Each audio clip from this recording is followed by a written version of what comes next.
friends, it's Miss Stephanie from Squixy. Yay! Today we're talking about properties of multiplication. A property is just like a rule. Rules rule! Basically, you're just learning rules of multiplication. Let's get started. The first property of multiplication is the commutative property.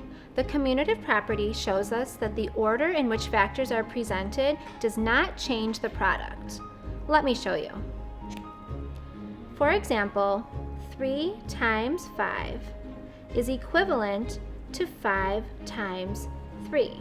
Remember that 3 times 5 shows 3 groups of 5. 5 times 3 shows 5 groups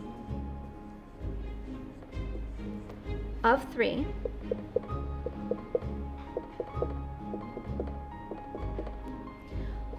Both products are 15.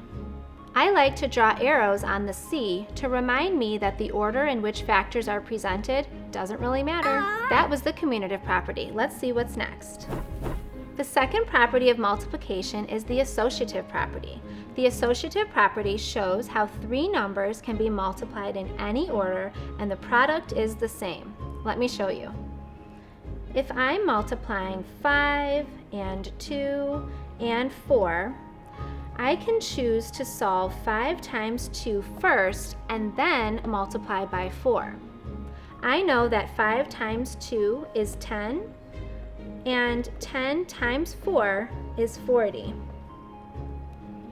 What if I used the same factors, but instead of multiplying 5 times 2 first, what if I multiplied 2 times 4 first? 2 times 4 makes 8.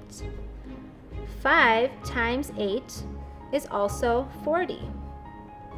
It doesn't matter the order that you multiply, the product is the same. Let's try one more. The last property of multiplication is the distributive property. The distributive property shows how a factor in an equation can be distributed to the sum of the other factor. I know, let me show you. Let's try the expression 9 times 8. The distributive property tells us that we can break apart one factor into the sum of 2 numbers.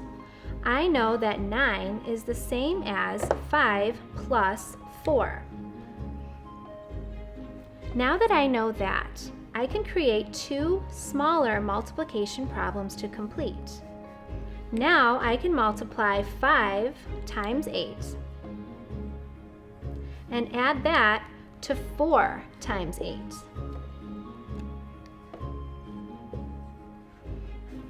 Five times 8 and 4 times 8 is a lot easier for me than 9 times 8. 5 times 8, that's 40. 4 times 8.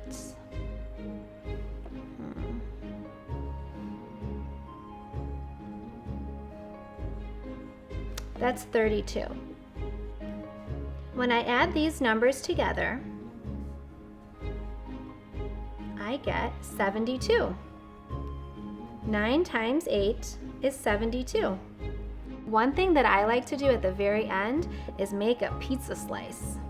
Just like Squixy. Squixy! This shows me how I simplified the problem. Yay! Now you've learned about the distributive property, the commutative property, and the associative property. Next time you're feeling stuck, think back to these rules and see if one can help you. Until next time, learn fast, learn fun.